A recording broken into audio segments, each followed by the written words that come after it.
आप देख रहे हैं प्रवीण टीवी न्यूज। राज्यसभा सांसद विवेक तनखा के द्वारा दिए गए बयान की पूरे भारत देश में चुनाव पारदर्शिता से नहीं हो रहे हैं, जिस पर राज्यसभा सांसद सुमित्रा वाल्मीकि ने जमकर निशाना साधा। उन्होंने कहा कि कांग्रेस ने 40 माने हुए वकील लगाकर यह सिद्ध करने की कोशिश की थी कि राम मंदिर वहां था ही नहीं और राम काल्पनिक है। ऐसे में जब वे भगवान राम पर भरोसा नहीं कर सकते हैं तो ईवीएम पर भरोसा कैसे करेंगे। आइए आपको सुनवाते हैं कि क्या कहा राज्यसभा सांसद सुमित्रा वाल्मीकि ने। जी, राज्यसभा सांसद विवेक तनखा ने बयान दिया है कि निष्पक्ष और पारदर्शिता के साथ चुनाव नहीं हुए हैं तीनों राज्यों में। किस प्रकार से देखते हैं उनके बयान को आप? मैं पहली बात तो आपको याद दिलाना चाहूँगी कि ये नहीं, कांग्रेस के जो माने हुए वकील थे, इन्होंने 40 वकील लगाकर ये सत्य करने की कोशिश की थी कि राम मंदिर वहाँ था ही नहीं और राम काल्पनिक है।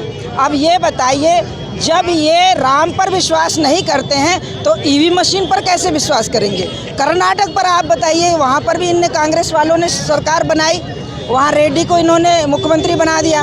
अब आप बताइए, वहाँ ईवी इनकी अच्छी है।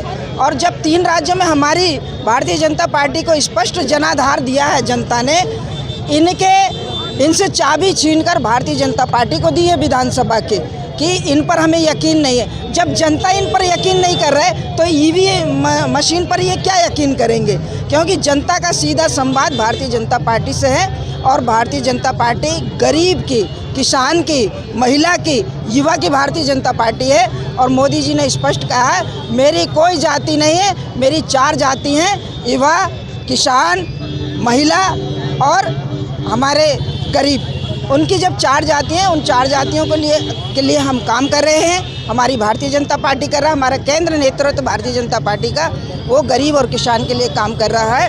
और अभी तक इन्होंने गरीबों को लूटा, किसानों को लूटा। अब इनके खजाने आप देख रहे हैं खुल रहे हैं। और जिस तरह से कह रहे हैं कि ईवी मशीन पर हमें संशय है, ये जहां हारते हैं वहां ईवी मशीन को दोष लगाते हैं और जहां ये जीतते हैं वहां ईवी मशीन पर इनको बोलते हैं हमें यकीन है। बोल रहे हैं वो कि जनता में आक्रोश देखा जा रहा है। जनता में आक्रोश होता तो अब तक पता लग जाता पूरे हिंदुस्तान को। 3 राज्यों में स्पष्ट सरकार आई, 9 सीटें तो हमारी कर्नाटक में भी आई हैं। आप बताइए ना, यदि जनता का कहीं आक्रोश होता, जनता का आक्रोश नहीं है। अब तो कांग्रेस साफ हो रही है, इसलिए इनको आक्रोश है।